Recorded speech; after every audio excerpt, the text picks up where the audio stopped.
Comment vous conciliez, vous, la rigueur que vous prônez, que les centristes prônent depuis toujours, et le nécessaire accroissement des dépenses liées soit à Vigipirate sur notre sol, soit à des interventions militaires à l'étranger, mais à chaque fois il s'agit de djihadisme.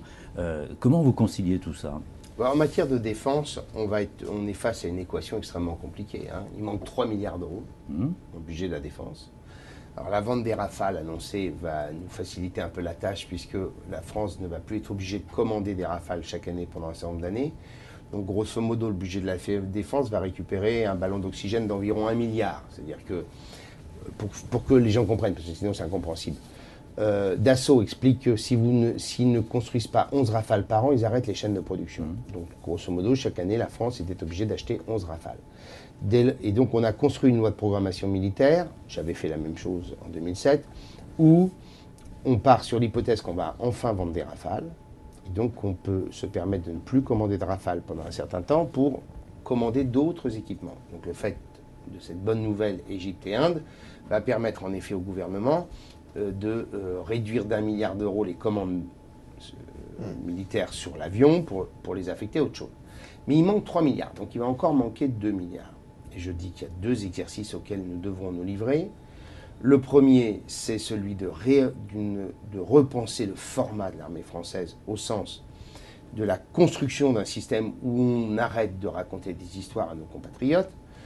On continue à dire la France est une des 4 puissances militaires globales de la planète. On continue à dire la France a une capacité d'entrer en premier. La France peut-être une nation cadre, ce qui correspond à des équipements, etc. En vérité, on ne l'est plus. Donc il faut en tirer les conséquences. Et moi, je suis pour la construction d'un corps de réaction rapide capable d'agir en autonomie, non, français, capable d'intervenir en autonomie stratégique totale sur une opération type Mali. Grosso modo, avoir un noyau dur de 10 000 hommes projetable en autonomie stratégique totale.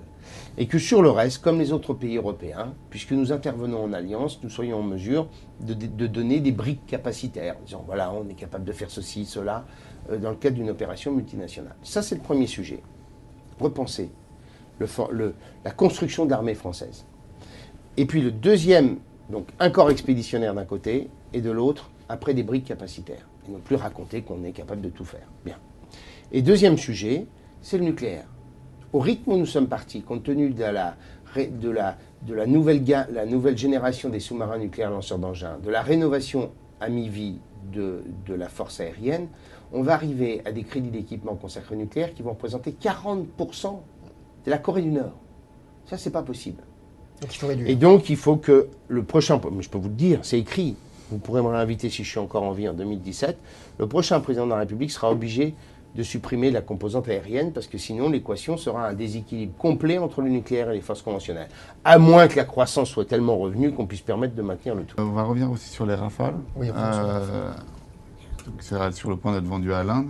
Pourquoi est-ce qu'il a fallu attendre si longtemps? Est-ce que vous ne regrettez pas, vous, d'avoir réussi à les vendre? Oui, ça m'aurait fait plaisir, bien entendu. L'Inde, honnêtement, c'est quand même un exercice pour lequel nous avons beaucoup mouillé la chemise. C'est très long, les processus sur des systèmes d'armes, parce que c'est une décision qui engage un pays pour 30 ou 40 ans.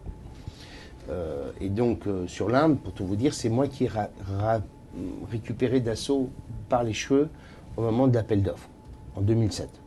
Donc, 2007 ou 2008.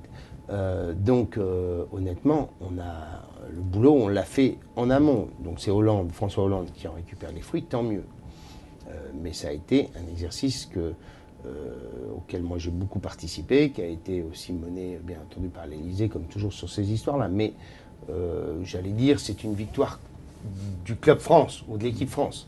Donc c'est Sarkozy qui a fait le boulot et c'est François Hollande qui a récupéré le fruit. Mais tant mieux.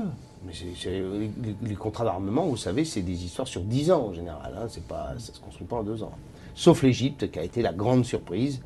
Parce qu'en vérité, personne ne s'attendait à ce que l'Égypte signe ça dans des délais records. Selon vos informations, il y a d'autres marchés possibles dans l'immédiat? J'ai lu comme vous les déclarations de Laurent Fabius hier. Jamais 203, a-t-il dit. Voilà. Bon, Vous pensez aux Émirats Arabes Unis? Je dirais Inch'Allah.